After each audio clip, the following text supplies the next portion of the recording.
Welcome back, romance lovers. This is part 2 of our captivating romance audiobook series. If you missed the drama, passion, and heart-stopping moments of part 1, don't worry, I've got you covered. Just click the link in the description or comments to catch up before diving into this next chapter. Trust me, you don't want to miss a single moment of this epic love story. Don't forget to like, subscribe, and let me know your thoughts below. Chapter 7. Silver and Shadows. Sergeant Marcus Reed had hunted supernatural predators for 15 years. At 43, his face bore the evidence of those years, a jagged scar running from left temple to jawline, eyes that had witnessed horrors most humans never imagined, and the perpetual shadow of stubble on a jaw that rarely relaxed enough for a proper shave. The team surrounding the Cohen estate moved with practiced precision, 12 men and women in tactical gear that appeared military but belonged to no recognized human government. Their weapons, sleek rifles with silver alloy ammunition, dart guns loaded with wolfsbane extract, and an assortment of blades treated with substances that prevented supernatural healing, represented generations of specialized knowledge passed through hunter families. "Perimeter secured, sir," Lieutenant Vasquez reported through the tactical comm system, her voice steady despite the adrenaline Reed knew coursed through every hunter approaching a high-value target. "Team Alpha in position at the east boundary. Team Beta covering the forest line. Surveillance confirms multiple shifters inside the main house." Reed nodded, his gaze never leaving the elegant mansion visible through his enhanced binoculars. The Cohen Pack. One of the oldest, most powerful werewolf bloodlines on the East Coast. Territorial alphas who maintain the fiction of wealthy human family while secretly controlling vast supernatural holdings. "Maintain distance until signal," he instructed. "Observation only. We need confirmation on the Gourmet Omega and her condition before proceeding." "Sir," Vasquez's voice held a note of confusion. "I thought Operation Silver Crown authorized direct intervention upon confirmation of the Cohen-Blackwood alliance. Our intel suggests that alliance was formalized this morning." Reed's mouth tightened. Vasquez was relatively new to command structure, still believed that mission parameters remained stable once established. "New intelligence," he said simply. "The Omega carrying the Cohen Alpha's child represents unprecedented opportunity. Command wants her secured for questioning before any direct engagement. The half-truth would suffice for now. What Command actually wanted was the pregnant Omega secured for experimental purposes, determining whether silver treatments could be administered in utero to prevent wolf genetics from fully expressing in the developing fetus." The thought turned Reed's stomach. "Movement at the west entrance," came another voice through the comm system. "2 females and 1 male cub. The Harrison female and—" "Confirmation, sir. That's the Blackwood-Cohen hybrid. The one showing early shift signs." Reed adjusted his binoculars, focusing on the small group emerging onto a side terrace. A slender woman with chestnut hair, Jennifer Harrison, according to mission files, mate to the Cohen heir, supervised 2 children playing in the autumn sunshine. The boy appeared normal, but the girl... Even through enhanced optics, Reed could see what regular humans would miss. The child moved with unnatural grace for a 3-year-old, her awareness of surroundings far too acute, her small body occasionally betraying subtle indications of partial shifting. "Confirmation on the hybrid," he murmured into his comm, "displaying early manifestation as reported." The implications were significant. Werewolf children typically couldn't shift until puberty, their supernatural genetics remaining dormant throughout childhood. This child product of mixed alpha bloodlines from traditionally rival packs represented something unprecedented. "New vehicle approaching," another team member reported. "Black SUV, diplomatic plates. Stopping at main entrance." Reed shifted his observation to the mansion's circular driveway, where an expensive SUV with distinctive plates had indeed stopped. The driver remained inside, but a passenger emerged. Tall, distinguished-looking man in his 50s wearing an impeccably tailored suit. The Interpack Council representative. Right on schedule. "Interesting timing," Reed observed quietly. "The alliance negotiations proceed despite the internal pack fractures," intelligence reported. Movement at the mansion's main entrance drew his attention. William Cohen, the pack alpha, emerged to greet the council representative with formal werewolf protocol. Right hand extended, left hand open at side to show absence of concealed weapons. The ritual was ancient, predating modern diplomatic niceties. As the two men disappeared into the mansion, Reed's tactical assessment sharpened. The presence of the inner pack representative complicated potential extraction operations significantly. Maintain observation positions, he instructed his team. No engagement without direct authorization. I want real-time updates on all movement between buildings and particularly any vehicles preparing for departure. As Reed continued scanning the estate, a movement near the garage caught his attention. A human man, Paul Westfield, the senator who had unknowingly married into a werewolf bloodline, emerged carrying a small suitcase, his expression tight with contained emotion. "Sir," Vasquez's voice carried unusual urgency through the comm. "New development. We've got movement in the forest beyond the south boundary. Not our people." Reed immediately shifted his observation to the indicated area, enhancing magnification to maximum. For several seconds, he saw nothing. Then a shadow moved against natural forest patterns. Another followed. Then another. "Hostile elements," he said sharply into the comm. "Unknown team establishing positions along southern boundary. At least 6 individuals with tactical gear." "Sir," another team member cut in, voice tight with tension. "Northern boundary as well. I count 4 hostiles moving into ambush positions approximately 200 yards from the mansion's north entrance." Reed's mind raced through implications. Another hunter team operating without coordination? Unlikely, given command's tight control over operations in this region. "Facial recognition engaged through scope systems," Vasquez reported. "Processing. Sir, we have confirmation. 3 identified hostiles match database entries for members of the Argent Group." The information hit Reed like a physical blow. The Argent Group. Not official hunters operating under command structure and established protocols, but mercenaries who sold their services to the highest bidder. Brutal, efficient, and utterly without ethical constraints regarding collateral damage or endangered non-combatants, including children.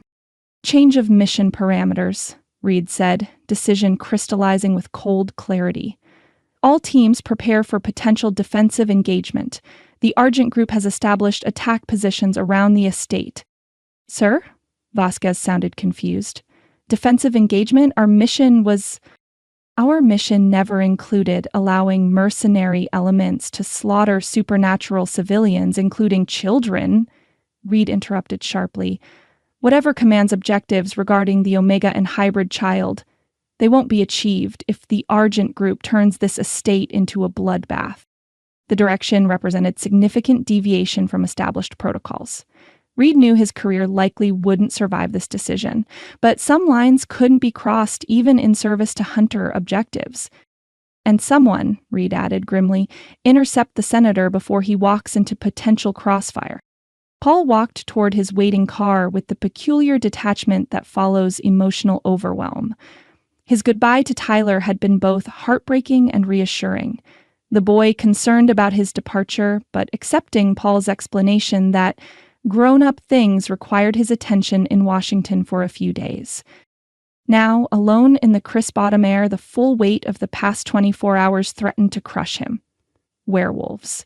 His wife, a werewolf with a mate bond to another male. His son, biologically not his son, but product of that supernatural bond.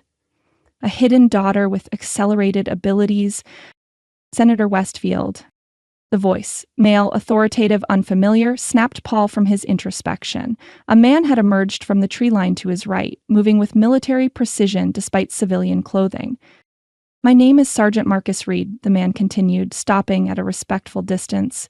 "I apologize for the unconventional approach, but we have reason to believe you're in immediate danger." Paul's political career had included enough security briefings that he didn't immediately dismiss the warning. "You're not co-in security," he observed. "Federal?" A faint smile touched the scarred face. "Not exactly, Senator.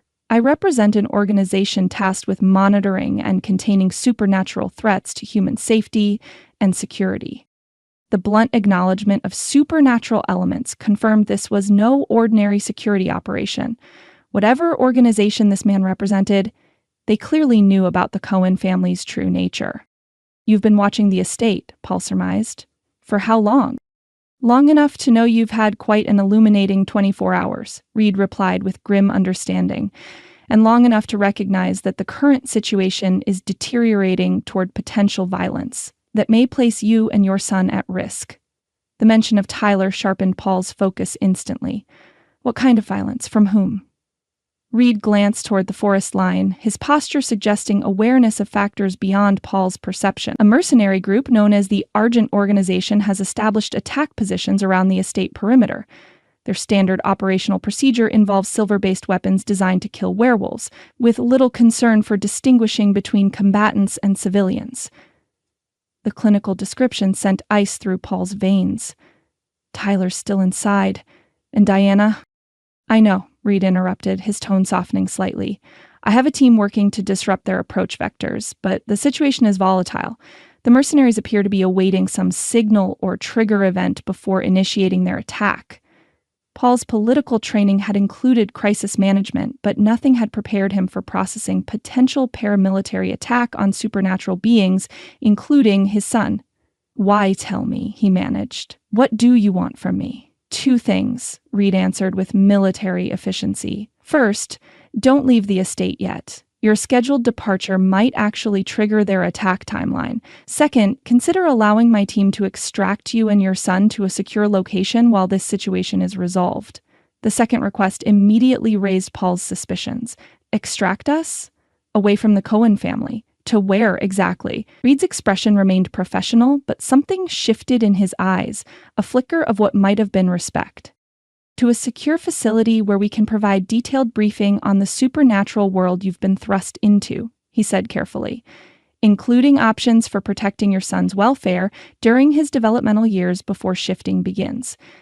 This organization wanted to separate him and Tyler from the Cohen pack, to present options that almost certainly wouldn't align with London's perspectives or Mark's paternal rights. "You hunt them," Paul said, realization crystallizing. "Your organization, you track and what? Eliminate werewolves?" Reed's expression tightened fractionally. "Our mandate is considerably more nuanced than elimination, Senator. We monitor supernatural entities that pose potential threat to human safety, intervene when established boundaries are violated, and yes, in some cases, neutralize immediate dangers to civilian populations." The bureaucratic language couldn't fully disguise the fundamental reality.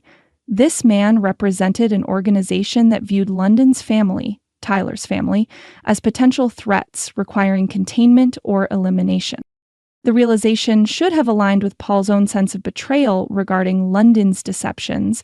Instead, it triggered unexpected protective instinct, despite his personal turmoil. "And my son?" Paul pressed, watching Reed's expression carefully. "Where exactly does a 5-year-old with dormant werewolf genetics who's harmed no one fit into your threat assessment matrix?" Something like approval flickered in Reed's eyes. "As I said, Senator, our approach is nuanced. Children are never classified as threats, regardless of genetic heritage. Our interest is in providing you, as Tyler's primary human parental figure, with complete information about options available for his development." "These mercenaries," Paul said, deliberately shifting focus, "the ones surrounding the estate, they work for you, for your organization?" Reed's expression hardened. "Absolutely not. The Argent Group are freelance operators who sell their services to highest bidders, often private individuals with personal vendettas against supernatural entities. They operate without ethical constraints regarding collateral damage or non-combatant status. My team is actually attempting to disrupt their attack plan." The distinction seemed genuine, suggesting factional complexity within supernatural monitoring that mirrored divisions in regular intelligence services. "Tyler and Diana need to be evacuated," Paul said, decision crystallizing despite his limited understanding of the situation's full dimensions.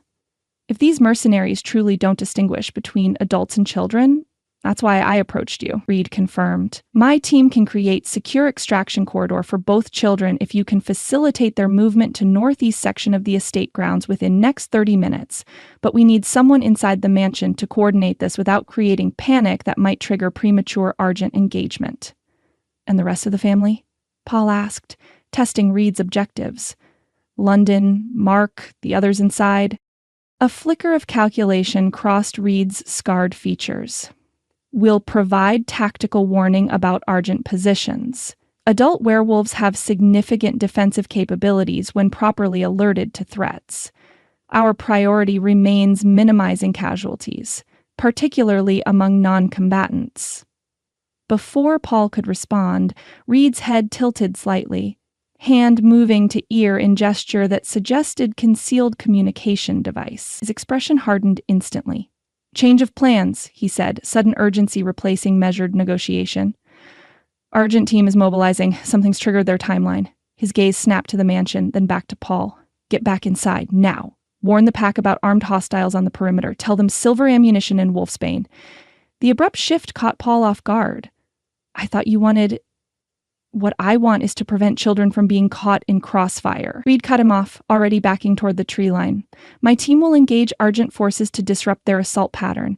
Use that time to get the children to central, defensible position away from windows. A muffled crack from the distant tree line decided him, unmistakable sound of suppressed rifle fire that his senatorial security briefings had ensured he could recognize. Paul sprinted toward the mansion's nearest entrance. Tyler was inside, Diana, too. Whatever his feelings about London's deceptions or werewolf politics, those children deserved protection from armed mercenaries. London moved through the forest with preternatural grace, her wolf senses fully engaged despite maintaining human form. The moment Paul had rushed back into the mansion, breathlessly warning about armed mercenaries surrounding the estate, instinct had overwhelmed her emotional turmoil. While the rest of the pack focused on securing the children and establishing defensive positions, London had slipped away to track the threat to its source. Paul's scent trail led her straight to the forest edge, where he'd encountered the hunter. She paused, head tilting as she sorted through the complex tapestry of scents. Paul's familiar cologne and the underlying musk that was uniquely his. The stranger, with notes of gunpowder, wolfsbane extract, and something chemical she couldn't immediately identify. A soft breeze shifted the branches overhead, sending dappled sunlight dancing across the forest floor and bringing new scent information. London froze, every muscle instantly alert. A different group, southeast, perhaps half a mile. Their scent carried subtle differences. Less wolfsbane, more silver, and something else. Something that raised her hackles instinctively. Blood. Old blood, with the unmistakable undertones of wolves killed in violence. Not the welcoming committee I'd have chosen for your introduction to our world, a deep voice observed from behind her. London whirled, cursing herself for allowing distraction to override perimeter awareness. Mark stood 10 feet away, his powerful frame partially concealed by a massive oak, golden eyes gleaming with reflected sunlight. Despite the crisis, her wolf responded instantly to his presence. Recognition, connection, the magnetic pull of their bond transcending circumstance. Heat pooled in her belly, her inner wolf practically purring at her mate's presence despite the danger surrounding them. You shouldn't be here, she hissed, even as relief at his presence washed through her. The children are secure with your father and 3 senior pack enforcers, Mark finished, moving closer with the fluid grace that had always captivated her. I tracked you the moment your scent disappeared from the mansion. Lone wolves make easy targets, London, even ones as capable as you. The rebuke was gentle but deserved. Pack strategy during hunter incursions emphasized pairs at minimum. One to engage, one to escape if necessary. She'd let emotion override tactical training, a potentially fatal error in current circumstances. Paul met with one of them, she said, gesturing toward the lingering scent markers. A professional hunter, but something's off about the interaction. He warned Paul about another group, the ones carrying trophies. Mark's expression darkened, jaw tightening as he processed this information. Factional conflict. It happens sometimes among hunter groups. Unless we're caught in crossfire between them, London countered. moving closer until barely a handspan separated them. The proximity settled something primal in her wolf, allowing clearer strategic thinking to emerge from emotional chaos. Mark's scent enveloped her. Pine forests, cinnamon, and that distinctive male musk that was uniquely his.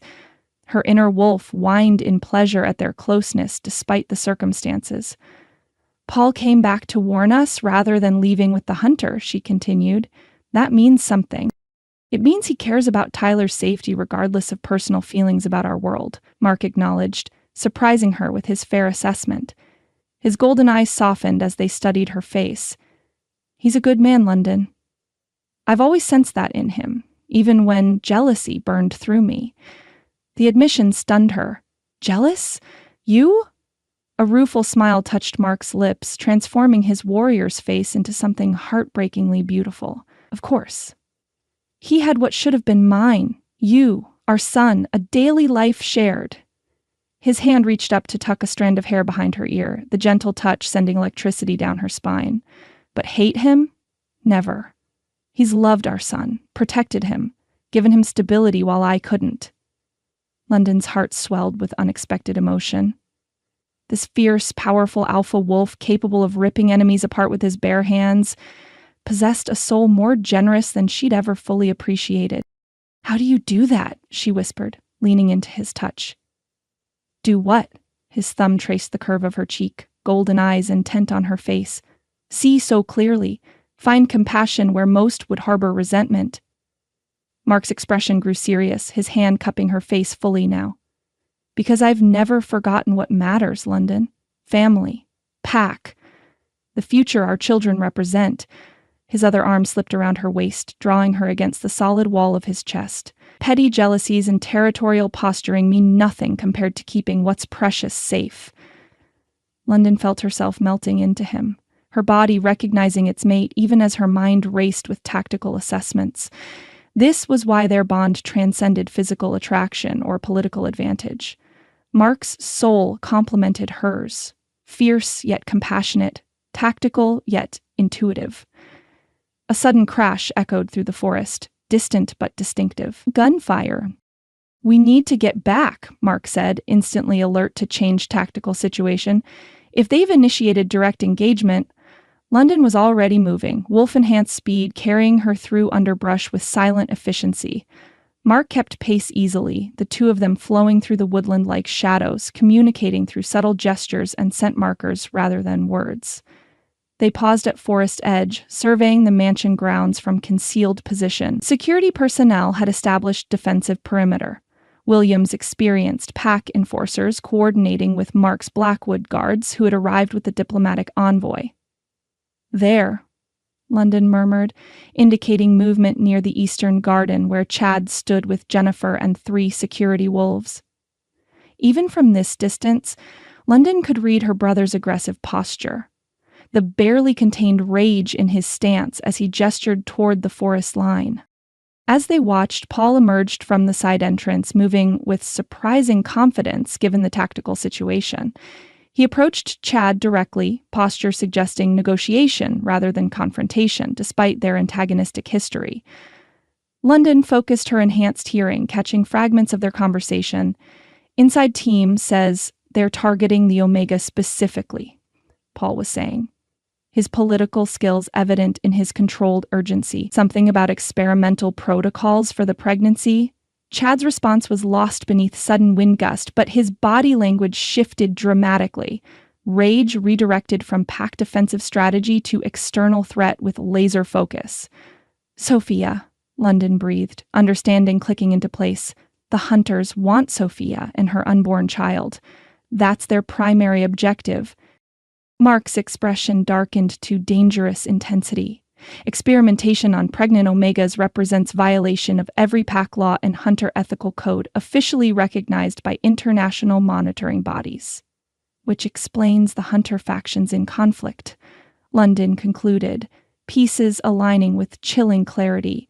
The traditionalists versus some splinter group, willing to cross lines even other hunters consider forbidden. As this realization settled, London's gaze returned to Paul, the human husband she had deceived for years, whose world had been shattered by supernatural revelations less than 24 hours earlier, who now stood in tactical discussion with her brother, apparently sharing intelligence about Hunter objectives that directly affected pack security.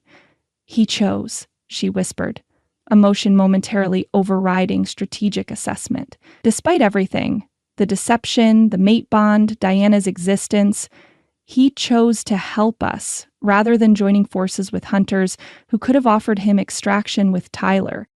Mark followed her gaze, his expression softening. Principle over personal hurt, rare quality in any species.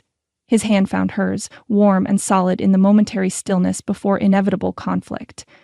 "If we survive this incursion, remind me to express genuine appreciation for the man who raised my son during years I couldn't."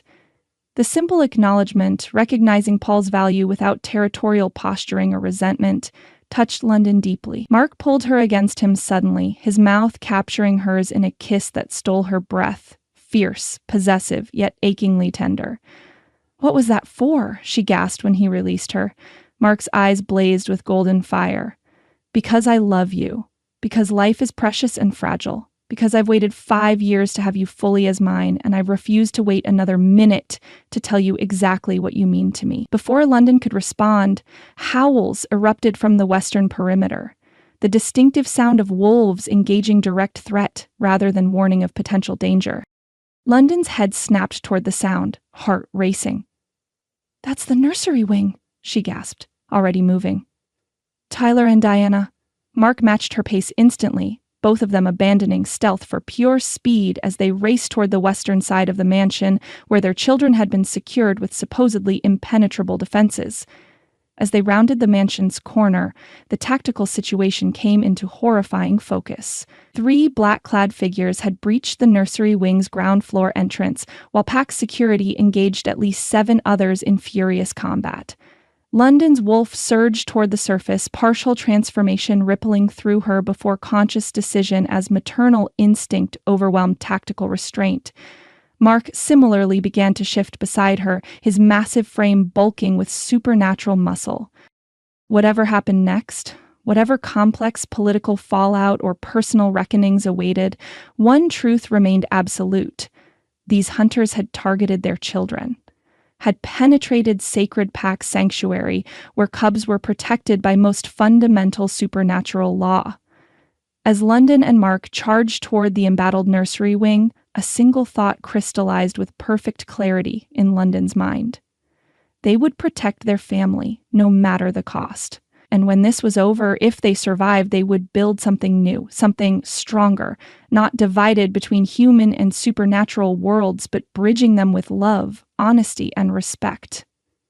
Her wolf rose fully to the surface as Mark's hand squeezed hers one last time. Then they were running, shifting, becoming the predators nature had made them to protect what mattered most. Together, Jennifer moved through the eastern section of the forest with confidence that would have surprised anyone who knew her only as Chad's submissive mate. The sounds of conflict echoed from the western perimeter, but her focus remained on the task William had assigned her, checking the escape tunnels that connected the estate to safe houses. A twig snapped behind her. Jennifer didn't turn, didn't startle. Instead, she said calmly, "I wondered how long it would take you to follow me." Chad emerged from the shadows, his expression a complex mixture of suspicion and confusion. "You're too comfortable out here," he observed, circling to face her. "Moving like you can sense things beyond human perception. Maybe I can?" Jennifer stood her ground, the timidity that had characterized their interactions conspicuously absent. In its place was a quiet confidence that seemed to disarm him momentarily. Jennifer took in the sight of him, truly saw him for perhaps the first time in years. Despite his flaws, Chad was magnificent. Tall, powerful, with classic Cohen features that had attracted her from their first meeting. The moonlight filtering through the trees silvered his dark hair and highlighted the sharp planes of his face.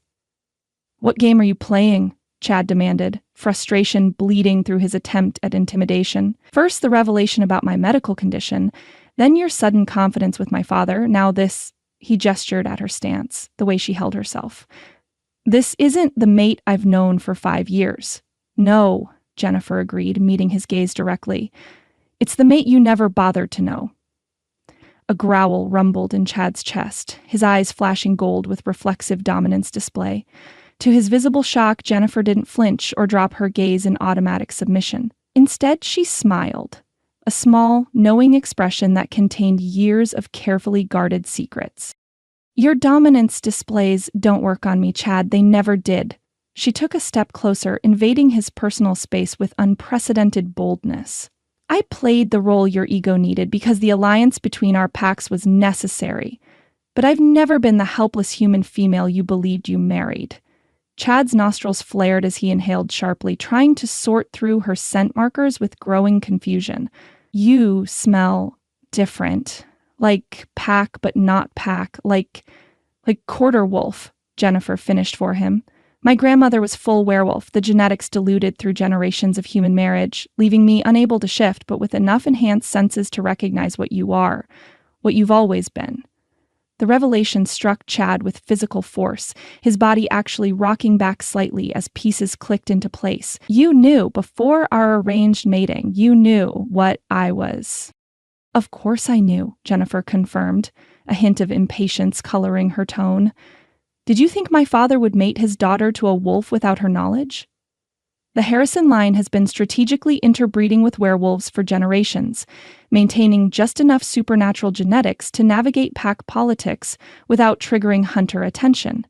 Chad's eyes widened further as implications cascaded. Your supposed ignorance about wolf customs, your submission to traditional pack hierarchy, it was all a performance, Jennifer confirmed, circling him now, roles dramatically reversed as she assessed him rather than being evaluated. One that became increasingly difficult to maintain as your treatment worsened. Had you been a worthy mate, I might have revealed my heritage earlier, but your cruelty confirmed you weren't ready for truth. Chad's expression shifted through multiple emotions: anger, confusion, and finally, surprisingly, a flash of shame. I thought, he began, then stopped. For perhaps the first time in their marriage, uncertainty replaced arrogance in his bearing. You thought I was weak, Jennifer finished for him. That I needed your protection, your control, that my submission validated your dominance. She shook her head, something almost like pity softening her features. Did it never occur to you that strength comes in many forms, Chad? That what you perceived as weakness might be choice? The truth in her words seemed to reach something in him. Chad's aggressive posture eased, his wolf retreating beneath a more thoughtful human expression. Then why, he asked, genuine curiosity replacing anger.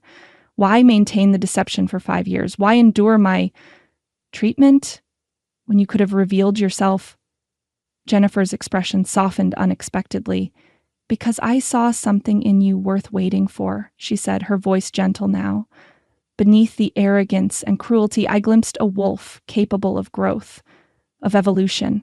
I believed that somehow, someday, you might become worthy of truth. Chad stared at her, genuinely speechless. In 5 years of marriage, Jennifer had never spoken to him with such direct honesty, never revealed thoughts beyond careful compliance with his expectations. And now? He asked, vulnerability flashing beneath his question. Now, Jennifer said, stepping closer until barely inches separated them. I think perhaps you're ready to meet your actual mate. Not the fiction you married, but the woman who's been watching and waiting all these years. A distant howl sliced through the tension between them, the distinctive sound of a wolf in combat. Chad's head snapped toward it, instinct briefly overriding personal confrontation. Go, Jennifer said, her tone softening slightly as she laid a hand on his chest. They need you. Whatever lies between us can wait. The pack facing extinction cannot. For a moment, conflict raged across Chad's features. Pride warring with duty, personal revelation against tactical necessity. Then decision crystallized. To Jennifer's shock, Chad caught her hand where it rested against his chest, raising it to his lips in a gesture of formal respect between equals. This isn't finished, he said, his eyes meeting hers with new awareness. No, Jennifer agreed softly, feeling unexpected heat rise to her cheeks at the gesture. But perhaps it's beginning honestly for the first time. As Chad vanished into the forest, loping toward conflict with lethal grace, Jennifer allowed herself a moment of genuine emotion. 5 years of careful deception had ended in less than 5 minutes of honest confrontation. Whatever happened next, whether they survived the hunter incursion or fell defending pack territory, the artificial constraints of their relationship had shattered beyond repair. In their place lay possibilities neither of them had anticipated when their mating was arranged for political advantage. The potential for relationship built on authentic understanding rather than convenient fiction. Jennifer squared her shoulders and continued toward the escape tunnels, Quarter Wolf's senses alert to hunter movements through underbrush. The pack needed these routes secured. Afterward, if they survived, she and Chad would navigate new territory as equals rather than dominant and submissive. The thought brought unexpected hope despite tactical crisis surrounding them. Even amidst danger and uncertainty, one truth remained clear. Freedom to be one's authentic self was worth any risk. And perhaps, just perhaps, Chad might discover that loving an equal created bonds far stronger than controlling a subordinate ever could.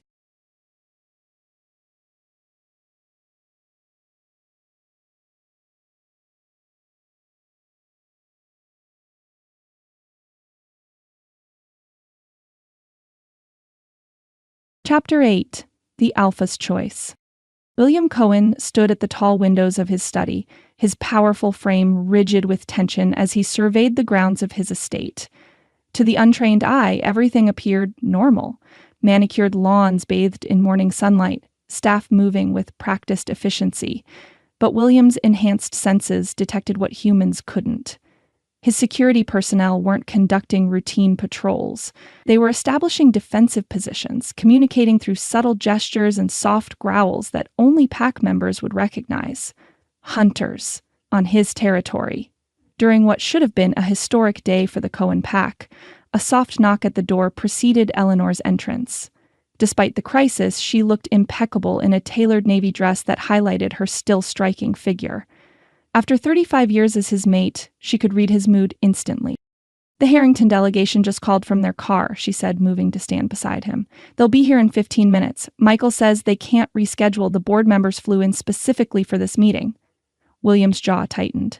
The Harrington Group represented the single largest business opportunity in Cohen history, a $500 million development project that would legitimate decades of carefully acquired pack holdings through human business channels. "We can't allow them on the property," he said, voice graveled with frustration. "Not with hunters establishing positions in the eastern woods, not with Diana's condition putting all our cubs at risk." Eleanor placed a hand on his forearm, her touch conveying strength rather than seeking it. "Then you must choose, William. The business alliance we've worked years to secure, or the immediate safety of our pack." Her blue eyes held his gaze steadily. "And you must choose quickly." A commotion from the hallway interrupted them. Chad burst through the door without knocking, his face flushed with barely contained fury. "The east tunnel has been compromised," he reported, his muscular frame vibrating with tension. "Jennifer found signs of recent entry, professional equipment, tactical gear left behind. They've known about our evacuation routes for some time." William's mind processed this information with cold efficiency. The tunnels had been the Cohen pack's most closely guarded secret, known only to blood members and their mates. Their compromise suggested something far worse than random hunter incursion. "Betrayal," he said, the word dropping like a stone between them. "Someone with intimate knowledge of pack security has been working with the hunters." "The question is who?" Eleanor mused, her political mind already cataloging possibilities. A soft chime from Eleanor's phone interrupted them. She glanced at the screen, her composed expression faltering momentarily. "The Harrington delegation just passed the outer gate checkpoint," she announced. "Security didn't stop them because they have the proper clearance codes, which were updated just yesterday." William's golden eyes flashed with genuine alarm. "Who authorized that update?" "You did," Eleanor replied softly. "The digital authorization came from your secure terminal, with your personal access codes." William moved with decisive speed toward the door, already issuing rapid commands. "Chad, Intercept the Harrington vehicles at the inner checkpoint. Full charm offensive, medical emergency requiring quarantine procedures. Get them to the guest house on the north edge. It's furthest from likely conflict zones. And you? Eleanor asked, already reaching for her own phone to coordinate with household staff. William's expression hardened to granite determination, the alpha fully eclipsing the businessman. I'm going to find our traitor before those hunters make their next move. Eleanor found Sophia in the estate's greenhouse, her slender fingers gently tending to the rare wolfsbane orchids that Eleanor had cultivated for decades. The greenhouse's glass walls caught the morning sunlight, casting ethereal patterns across Sophia's delicate features as she hummed softly to herself. She looked so innocent, so vulnerable. Eleanor closed the greenhouse door firmly behind her, engaging the lock with a decisive click that made Sophia startle and turn. "Mrs. Cohen," she said, instinctively lowering her eyes in traditional Omega deference. "I was just admiring the wolfsbane," Eleanor suggested, her voice pleasant despite the steel beneath it. "Interesting choice, given current circumstances." A flush crept across Sophia's cheeks, but Eleanor noted it didn't reach her eyes, which remained watchful, calculating. Not the reaction of a truly submissive Omega caught by surprise. "The flowers are beautiful," Sophia replied carefully. "I didn't realize what they were." "Of course you did," Eleanor contradicted gently, moving closer with predatory grace. "You're a gourmet Omega. Your pack specializes in botanical weapons against rival territories. You would have been trained from childhood to recognize every plant that could harm or heal a wolf." Something shifted in Sophia's posture, subtle but unmistakable. The pretense of submission didn't quite disappear, but it thinned, revealing harder edges beneath. Eleanor circled Sophia slowly, inhaling deeply. Pregnancy produced distinct chemical markers in female werewolves, hormonal changes that no perfume or masking agent could completely disguise from an experienced nose. "You know what's happening outside these walls right now, don't you?" Eleanor asked conversationally. "The timing seems rather convenient." Sophia's heartbeat quickened, the sound clear to Eleanor's enhanced hearing. "I don't know what you mean." "Hunters," Eleanor clarified, almost as if they had inside information about our defenses, our schedules, our vulnerabilities. Eleanor reached out with lightning speed, grasping Sophia's wrist in a grip that appeared gentle but could break bones if she chose. "Your scent, dear. It's missing something crucial." Fear flickered across Sophia's features, genuine for the first time. "I don't—" "Pregnancy hormones," Eleanor finished, her voice dropping to a dangerous whisper. "You're not carrying William's child. You're not carrying any child." Rather than crumbling in tearful confession, Sophia's demeanor transformed entirely. Her spine straightened, chin lifting as the submissive Omega persona fell away completely. "Impressive," Sophia said, her voice now missing the deferential softness she'd affected for weeks. "Most wolves can't distinguish those markers until the second trimester. Your nose is exceptional, Mrs. Cohen. As is your timing." Eleanor's grip tightened fractionally on Sophia's wrist. "Who are you really? Not a runaway Omega, clearly." A smile curved Sophia's lips, cold and calculated. "Oh, I'm a gourmet, as you correctly identified. Just not an Omega." She leaned closer, dropping her voice to a confidential murmur. "I'm Victor's daughter, his first alpha female." The revelation struck Eleanor like a physical blow. Victor Gourmanet's daughter, his heir, masquerading as an abused Omega to infiltrate the Cohen pack through William's protective instincts and unexpected mate bond response. "The mate bond," Eleanor stated flatly. "Another deception?" Sophia's smile widened. "A chemical one, yes. Scent manipulations, hormonal triggers, psychological conditioning techniques. The Gourmanet pack has refined them over generations. Your husband never stood a chance once I targeted him." "Why?" Eleanor demanded. "This elaborate charade, the fake pregnancy, infiltrating our household, what could possibly be worth such risk?" Sophia's expression hardened, genuine hatred flashing in her eyes. "Territory. Power. Revenge. My father has waited 20 years to repay William Cohen for stealing the Eastern hunting grounds, for killing my mother during the border dispute of 2005. Eleanor's mind raced back through pack history. The fiery beta female who had led the Gormani attack force, who had refused to retreat despite being outmatched, who had charged William directly and died on his claws. William didn't know she was pregnant, Eleanor said softly, understanding dawning. He knew enough, Sophia hissed. He knew she was mated to our alpha. The hunters outside. They're working for me, Mrs. Cohen. Every elite mercenary has their price, and the Gormane fortune has grown considerably during these years of careful planning. A distant crash echoed through the estate, followed by shouting. The attack was escalating. Eleanor moved with alpha speed that belied her years, crossing the space between them and grasping Sophia by the throat with one hand, lifting her partially off the ground despite the younger woman's struggles. You revealed yourself to me before confirming William was neutralized, Eleanor explained calmly. In your elaborate planning, you forgot the most basic truth about the Cohen pack.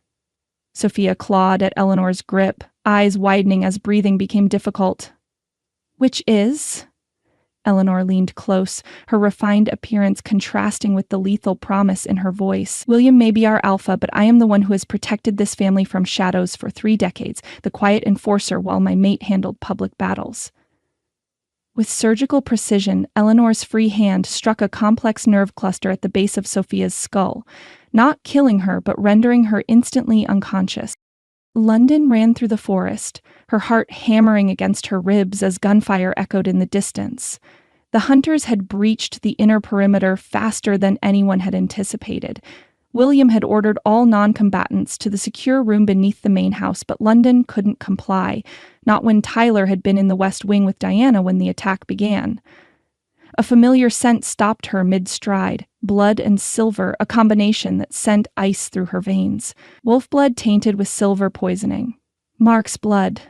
London pivoted, following the scent to a small clearing where fallen leaves had been disturbed by obvious signs of struggle. Spent shell casings glinted in the dappled sunlight, and dark blood stained the forest floor in a trail leading toward a dense thicket. Mark? She called softly, advancing cautiously with her senses on high alert. A pained growl answered her, barely audible but unmistakably his. London pushed through the underbrush to find Mark propped against a massive oak, his powerful frame slumped in unnatural stillness.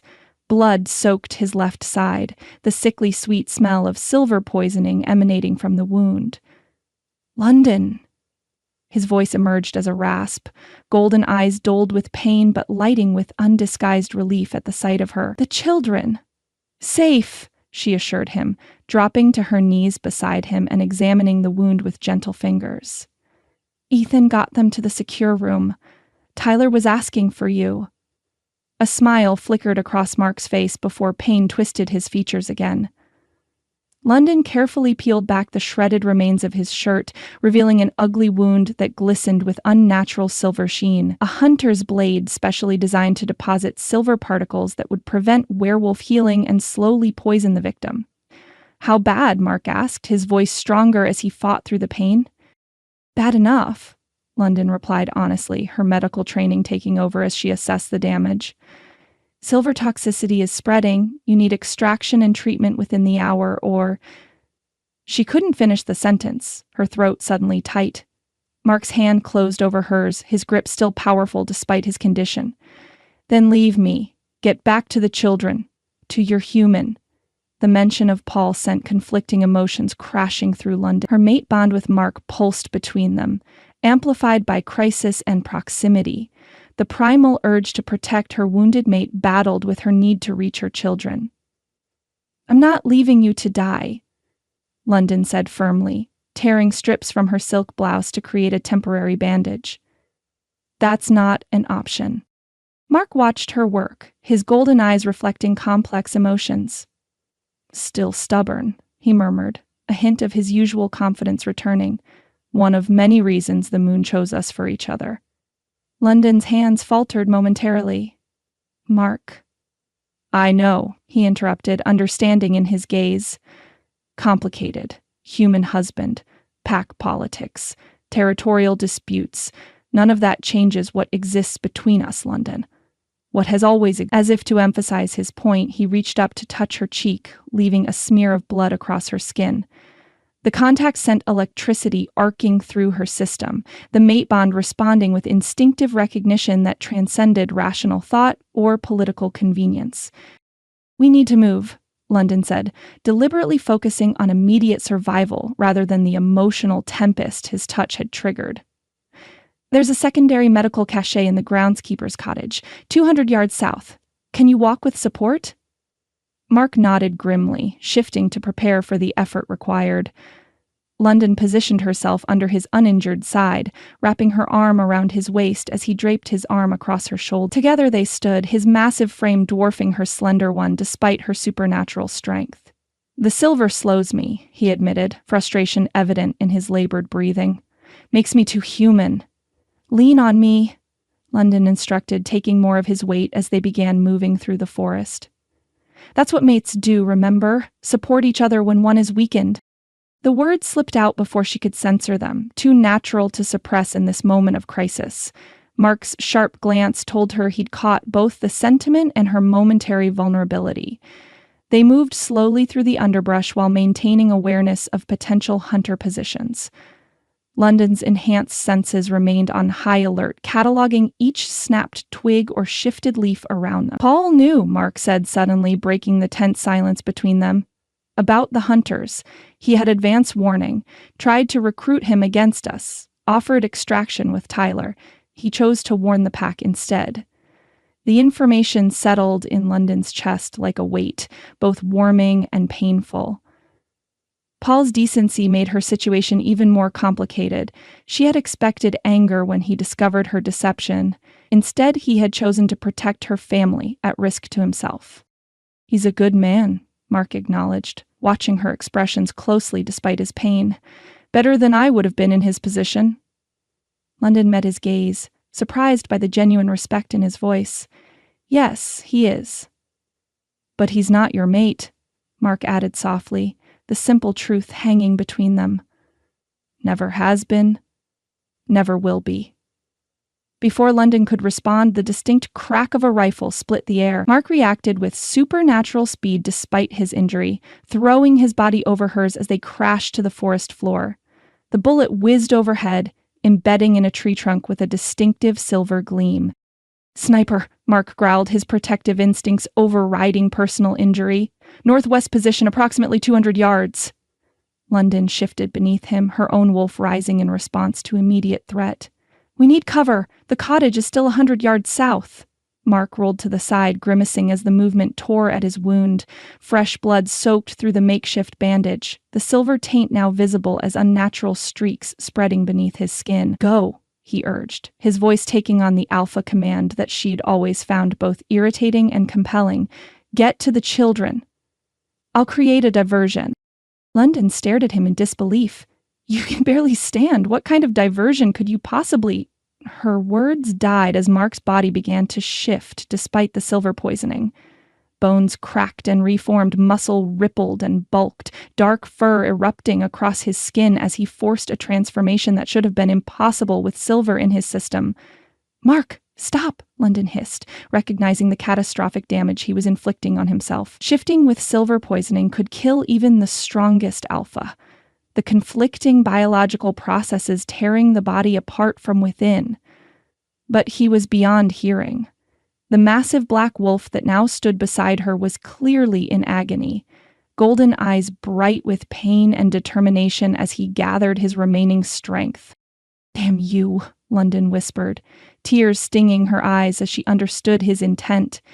He would run, drawing the sniper's attention while she escaped to the cottage. A suicide mission to protect her and, by extension, their children. The black wolf nudged her once with his massive head, a gesture so tender it broke something inside her chest. Then, before she could stop him, he launched himself through the underbrush in the opposite direction from the cottage, deliberately crashing through foliage to create maximum distraction. The sniper took the bait. 3 rapid shots followed Mark's path, the shooter abandoning stealth in pursuit of wounded prey. London remained frozen for 2 heartbeats, torn between following her mate and reaching the medical supplies that might save him. Survival training won out. She scrambled to her feet and ran toward the cottage, using every ounce of supernatural speed to cover the distance in record time. The small stone building appeared untouched by the conflict. London burst through the door, immediately locating the hidden panel behind a landscape painting. The medical cache contained everything needed for emergency werewolf treatment, including the silver extraction kit. London gathered the supplies with frantic efficiency, shoving everything into a backpack before spinning toward the door, only to freeze at the sight of Paul standing in the entrance, a hunting rifle held with unexpected competence in his hands. "Paul," she gasped, momentarily stunned by his appearance. He looked different somehow, harder, more dangerous than the polished politician she had married. "How did you—" "Followed your trail," he said simply, blue eyes taking in her blood-smeared appearance and the medical supplies. "Mark's hurt." It wasn't a question, but London nodded anyway. "Silver Blade. He's creating a diversion so I could get treatment supplies. There's a sniper—" "I know," Paul interrupted, his expression grim. "I took care of him." London stared at her human husband, struggling to reconcile this capable, dangerous man with the political diplomat she thought she knew. "You what?" "Former Navy before politics," Paul explained, checking the rifle's chamber with practiced movements. "Some skills you don't forget. The sniper's disabled." 1,000 questions burned on London's tongue, but time was their enemy now. "Mark won't survive the silver poisoning without immediate treatment. I need to—" "Find him," Paul finished for her, stepping aside from the doorway. "Go, I'll cover you." London hesitated, disbelief and confusion warring with the desperate need to reach Mark before the silver poisoning progressed beyond treatment. Why? After everything, the deception, Diana, the mate bond, why would you help him? Paul's expression softened momentarily, revealing the man she had respected during their marriage. "Because Tyler loves him," he said simply. "Because those children need both their parents. And because," he added with surprising gentleness, "when you thought I couldn't see, your eyes searched for him across every room, London. They have since the day I met you." The quiet observation struck London speechless. Paul had known on some level long before the supernatural revelations forced immediate crisis. "I don't deserve your help," she whispered. "Probably not," Paul agreed, the ghost of his political smile touching his lips. "But we've rarely gotten what we deserve in this marriage, have we? Both of us pretending it was enough when we knew something was missing." He gestured toward the door with the rifle. "Now go find your wolf before he gets himself killed trying to be the hero." London moved toward the door, then paused beside Paul, acting on impulse rather than calculation. She pressed a gentle kiss to his cheek, not passion, but genuine gratitude and respect.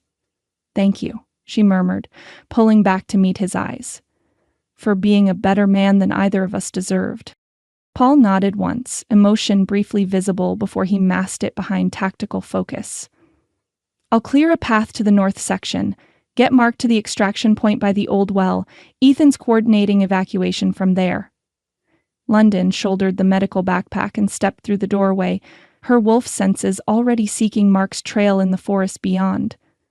Before she disappeared into the trees, Paul's voice stopped her one last time. "London?"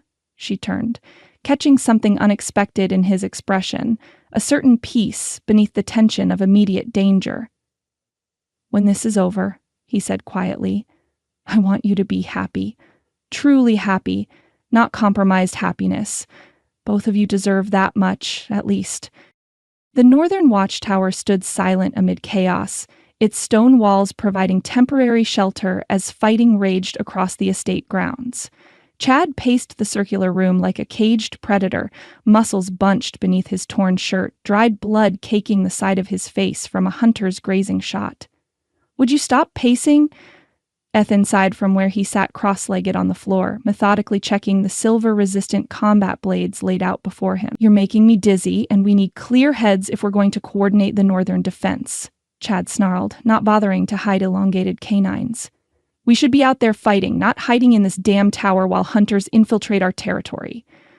"Strategic positioning isn't hiding," Ethan countered with maddening calm. "Father ordered us to hold this position for a reason. The northern tunnels connect directly to the safe house where the children have been evacuated.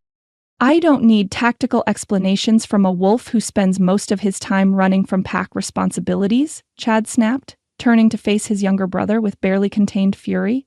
While I've been here training, preparing to lead, you've been, what, chasing archaeological curiosities in South America? Dating human women who know nothing of what you are? Ethan set down the blade he'd been inspecting, his relaxed demeanor shifting subtly. Where moments before he'd appeared casually unbothered, something dangerous now glinted in his amber gold eyes. Is that what you think I've been doing all these years? He asked quietly, having adventures while you shouldered the burden of succession alone? Chad's lip curled. What else would you call your convenient absences during every major pack crisis? Your refusal to take a mate despite reaching prime bonding age 5 years ago. My assignments from father that no one, not even you as heir, was permitted to know about. Ethan interrupted, rising to his feet with fluid grace that belied his usual casual slouch.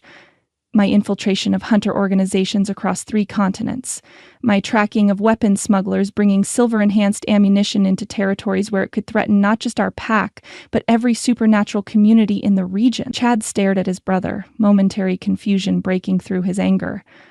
What are you talking about? Ethan sighed, running a hand through his dark hair in a gesture of rare frustration.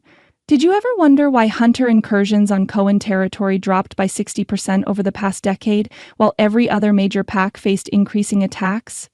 Why father seemed unconcerned by my extended absences, despite his obsession with maintaining appearances? Recognition dawned slowly across Chad's features. Father sent you as... what? Some kind of covert operative? Shadow wolf. Ethan corrected, using the ancient term for pack members who operated beyond territory boundaries, gathering intelligence and eliminating threats before they reached pack lands. All these years, I thought you were just avoiding responsibility, Chad said, genuine hurt beneath the question. Ethan's expression softened fractionally. Security protocols. The fewer who knew, the safer the operation. Even Mother wasn't briefed on specifics, though she guessed enough. He hesitated, then added quietly, and perhaps because I knew what you thought of me, and part of me wanted to prove myself without your knowledge or approval. Chad absorbed this. And the mate issue? Was that part of your cover too? Something flashed across Ethan's face, a fleeting expression of such profound loneliness that Chad instinctively moved closer. Wolf instincts responding to pack member in distress despite years of rivalry. That was necessary sacrifice, Ethan admitted, turning to face the window rather than his brother. Shadow wolves can't form mate bonds, too dangerous for both parties. The connection creates vulnerability that hunters can exploit. But you've found her, haven't you? Chad asked with surprising insight. Your mate. Ethan's shoulders tensed, confirmation enough. 3 years ago. Hunter family, ironically enough. 5th generation, traditional heritage but progressive viewpoints regarding supernatural coexistence. Chad exhaled sharply, genuine shock replacing lingering resentment. You found your mate in a hunter bloodline? Moon's mercy, Ethan. Shannon Reynolds, Ethan confirmed, finally turning back to face his brother. Her family specializes in treaty enforcement, not extermination. They only target rogues who breach established boundaries. She helped me dismantle 3 major weapons operations targeting our territory last year. Chad stared at his brother, truly seeing him perhaps for the first time in years. Not the irresponsible younger son avoiding duties, but a wolf who had sacrificed personal happiness for pack security, who had found his mate but denied himself the claiming due to loyalty to family and territory. Why tell me this now? Chad asked, genuine curiosity replacing confrontational hostility. Ethan checked his watch, movements precise and economical in ways Chad had never associated with his supposedly carefree brother. Because in approximately 15 minutes, Shannon will be leading her hunter unit through the northern forest boundary to engage the mercenaries targeting our cubs. The blunt assessment caught Chad off guard. Before he could formulate response, Ethan's phone vibrated with incoming message. His expression hardened into something Chad had never witnessed before. Deadly focus, devoid of the casual charm that typically defined him. Shannon's team is in position, Ethan reported, already moving toward the stairs with lethal efficiency. 3 mercenary units converging on northern tunnel entrance. We have approximately 7 minutes to intercept before they breach the evacuation route. Chad followed, instinctively falling into formation beside his brother rather than asserting dominant position ahead. These hunter allies of yours, can they be trusted with knowledge of our evacuation infrastructure? Ethan paused at the stairwell door, meeting Chad's gaze directly. Shannon would die before betraying me or any child under pack protection. Her unit operates under ethical codes that predate modern hunter organizations. Protection of innocence supersedes all other directives. I've been wrong about many things, Chad admitted as they descended the stairs, words coming with difficulty but genuine intent. About you, about what strength looks like in pack leadership. Ethan glanced back, surprise momentarily replacing tactical focus. Careful, brother. That almost sounded like apology. Despite the life-threatening situation awaiting them, Chad felt his lips twitch toward a smile. If we survive this, I want to meet her. This hunter mate you've been hiding. Ethan's answering smile held genuine warmth that transformed his features. If we survive this, I'll even let you give a speech at our claiming ceremony. A short one, he qualified quickly. Preferably written by Jennifer, who actually has social graces. The mention of Jennifer sobered Chad instantly, regret flashing across his features. If I survive this, there are many conversations I need to have, many apologies that may come too late. Ethan placed a hand on Chad's shoulder, not challenging for dominance as they had since childhood, but offering connection that transcended pack hierarchy. It's never too late to become the wolf worthy of the position you seek, Ethan said quietly. William Cohen stood in the elegant conference room that had hosted countless business negotiations throughout his decades building the family empire. Across the table sat Michael Harrington, silver-hailed CEO of Harrington Development Group, flanked by his executive team and legal counsel. 6 humans whose combined financial influence could reshape regional economies and whose $500 million development partnership represented the culmination of Williams' decades-long strategy. I appreciate your flexibility regarding venue change, Williams said smoothly, gesturing toward the conference room that had been hastily prepared when security concerns prevented using the main reception hall as planned. Unexpected maintenance issues at the primary facility. Michael Harrington's shrewd eyes registered polite skepticism. Quite a substantial security presence for maintenance issues, William. I counted at least 12 armed personnel on our way in. William maintained his diplomatic smile while making the most significant decision of his 30-year leadership. The traditional approach would be continued deception, but circumstances had changed dramatically in the past 24 hours. His own mate bond with Sophia had been revealed as elaborate deception orchestrated by enemy Alpha seeking revenge. Perhaps most significantly, his daughter London had finally acknowledged her true mate bond with Mark Blackwood after years of denial. Michael, William said, allowing practiced business persona to fall away as he leaned forward with uncharacteristic directness. I'm about to tell you something that will sound completely implausible, something that violates secrecy protocols my family has maintained for generations. Michael's eyebrows rose fractionally, genuine surprise breaking through his usual negotiator's mask. This property is currently under coordinated attack by paramilitary forces, William continued, ignoring the gasps from junior executives. Not standard corporate espionage or competitive disruption. Armed mercenaries specifically targeting my family for reasons that go beyond business interests. Michael's expression remained carefully neutral, though his heart rate increased slightly, a change imperceptible to humans but clear to William's enhanced senses. Should we postpone signing until security concerns are addressed? Michael asked, his tone suggesting reasonable adjustment to unexpected complication rather than alarm at potential danger. William smiled faintly, appreciating the man's composure. The signing should proceed, William said firmly. In fact, it becomes more urgent given current circumstances. But you deserve to understand exactly what partnership with Cohen Enterprises truly entails. He met Michael's gaze directly, including the nature of the family you're aligning with. With deliberate control, William allowed partial shift to manifest. Just enough supernatural change to be unmistakable but not threatening. His eyes transformed from human hazel to wolf gold, canines lengthening visibly as he spoke. subtle but undeniable evidence that he was not entirely human. Gasps erupted around the table. Only Michael himself remained outwardly composed, though his pulse had quickened considerably. "Werewolf," he said quietly, surprising William with immediate, accurate identification. "Eastern European maternal grandmother," Michael explained, noting William's reaction. She had certain beliefs and warnings that seemed superstitious until this moment. William allowed his features to return to fully human appearance, impressed by Michael's composure and unexpected familial knowledge. "The Cohen family has maintained this territory for 7 generations," William explained. "Our business enterprises provide legitimate framework for protecting lands critical to supernatural communities throughout the region."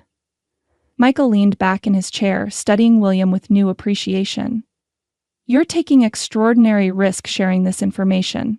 Why now, after what must have been decades of careful secrecy?" William glanced toward the windows, where distant flashes of gunfire could occasionally be glimpsed at forest edges. "Because the old ways of absolute separation between human and supernatural worlds are failing. Because strategic alliances with humans who can understand our needs and respect our differences represent better path forward than continued isolation." The personal admission, so unlike William's usual carefully calculated statements, reflected profound shift in his approach to leadership.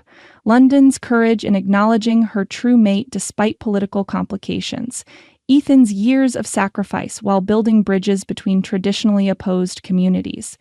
Even Chad's growing recognition that strength required adaptation. For several moments, silence filled the elegant conference room as Michael conferred quietly with his executive team.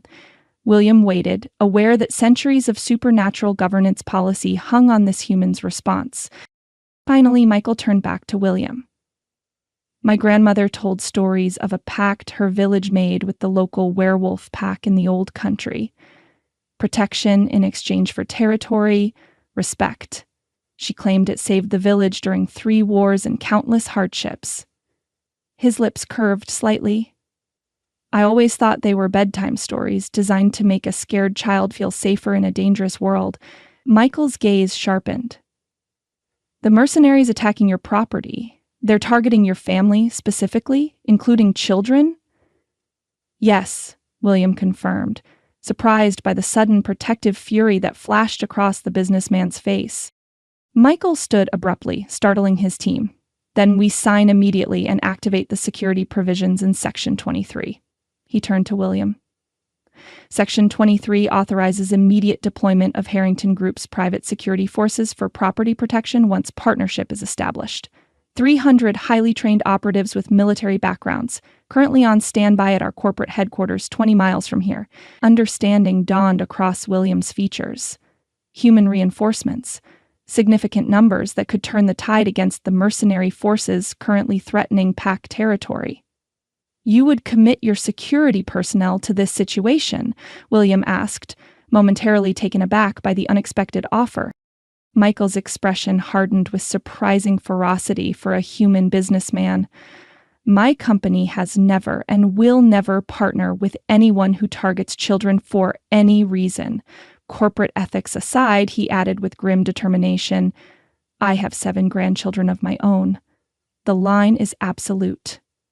For the first time since the crisis began, William felt something like hope bloom in his chest, not just for immediate tactical advantage, but for future possibilities this human's response represented. True alliance based on shared values rather than merely convenient business arrangement. "If I may ask," Michael said as his team gathered their materials with efficient haste, "why take this risk with us? Centuries of secrecy broken in single business meeting." William considered the question carefully. "I once believed security came from separation and secrecy," he said finally, "from careful management of appearances and strict adherence to traditional boundaries. Recent events have forced reconsideration of that approach." "Your family situation," Michael suggested with surprising insight. "The young couple with the children, your daughter and her partner. They seemed caught between worlds when we saw them earlier." William's eyebrows rose, impressed by the human's observational skills. "My daughter denied her true mate for years because our traditions and territorial disputes made their union politically complicated," William acknowledged. She maintained careful separation between worlds, supernatural heritage and human marriage, believing division created safety rather than vulnerability. And now? Michael prompted gently. Now she has chosen authenticity over appearance, William said, unexpected emotion coloring his voice, truth over convenient fiction, and in doing so, demonstrated courage I should have shown long before crisis forced my hand. Michael nodded thoughtfully. My grandmother had another saying about werewolves, that they mate for life with bonds that transcend political boundaries or cultural differences, that when the moon chooses, even the most stubborn wolf eventually submits to her wisdom. William stared at the human businessman, momentarily speechless at hearing ancient werewolf proverb from unexpected source. Your grandmother was a wise woman, he finally said, and apparently knew our kind far better than most humans. She married one, Michael replied casually, gathering his coat as his security detail indicated transport was ready.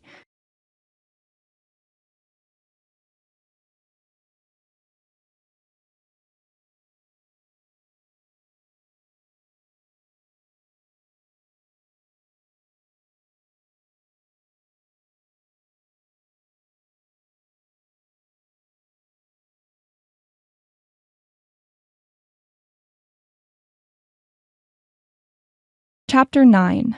Moonlit Reconciliation. London stood at the edge of the moonlit garden, the night air cool against her skin as autumn leaves danced around her feet.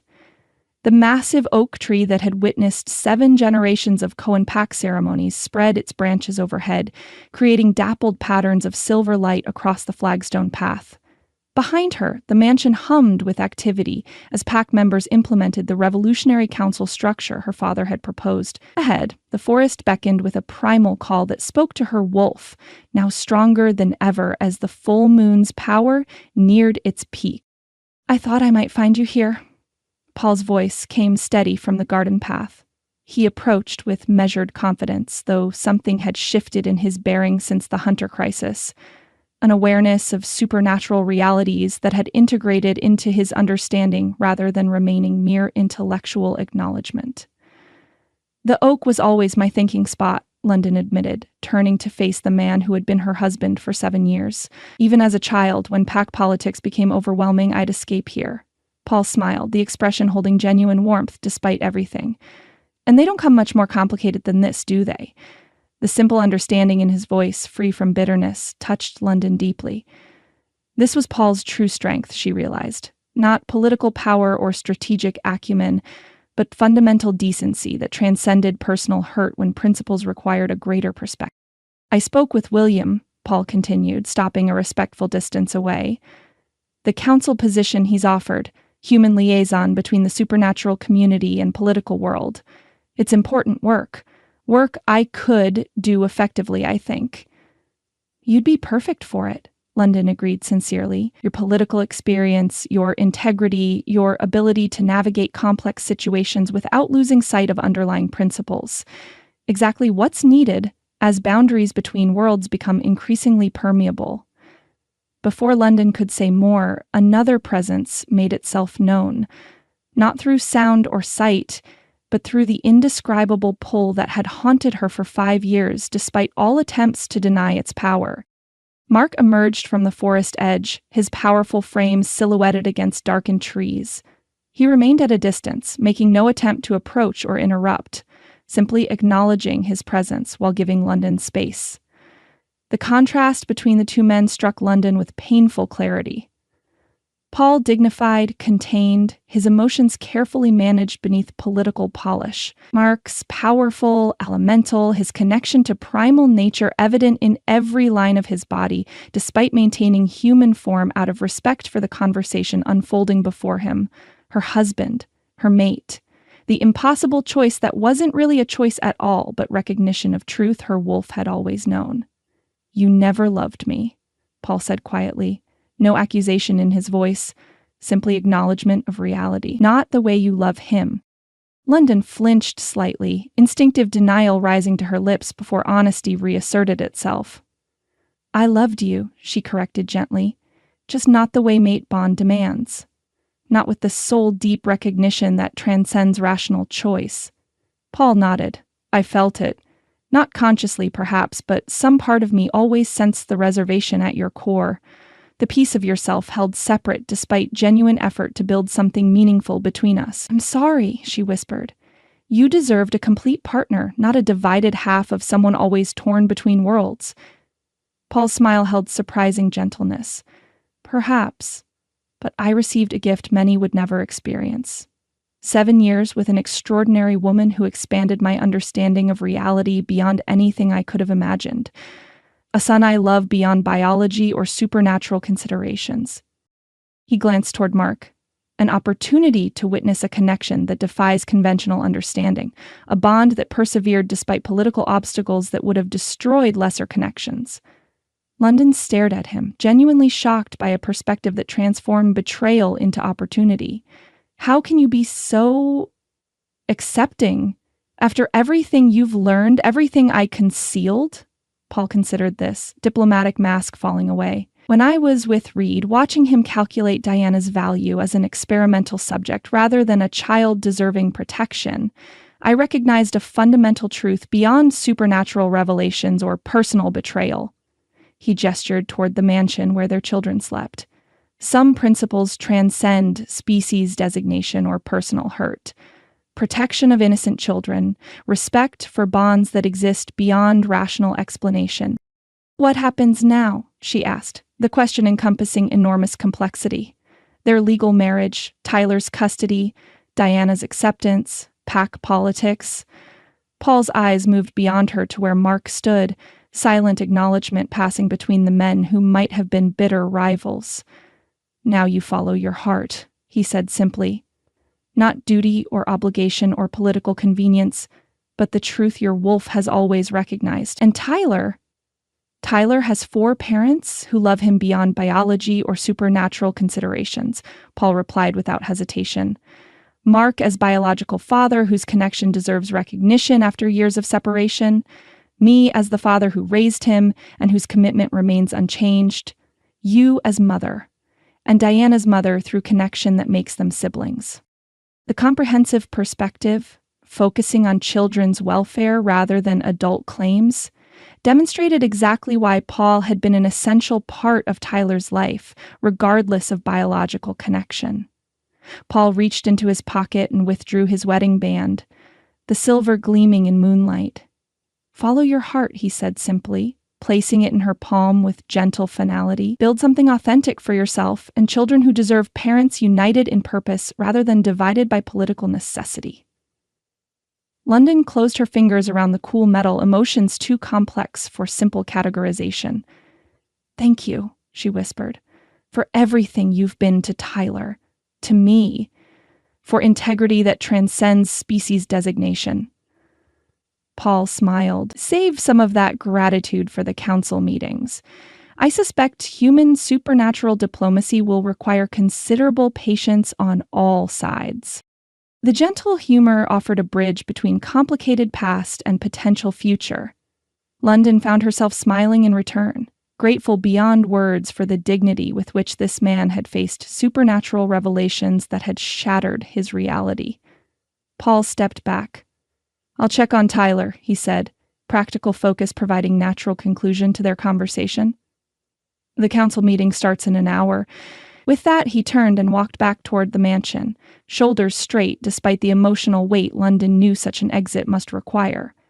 For a long moment after Paul disappeared, London remained motionless beneath the ancient oak, processing the enormous transition their conversation had represented.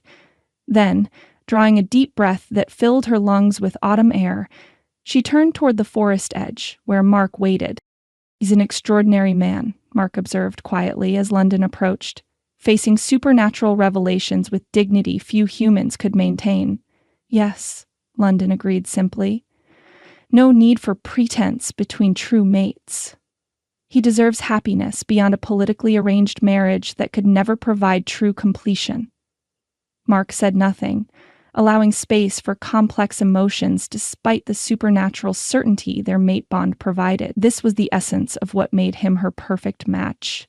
Strength that never required her weakness, confidence that never demanded her submission.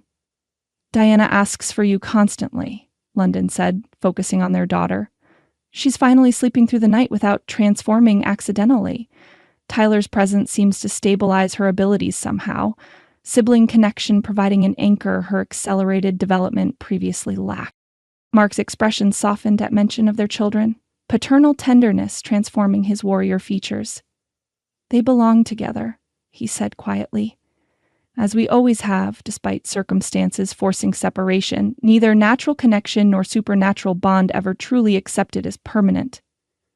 London closed the remaining distance between them, years of careful restraint falling away as their mate bond hummed between them with physical presence that transcended rational thought.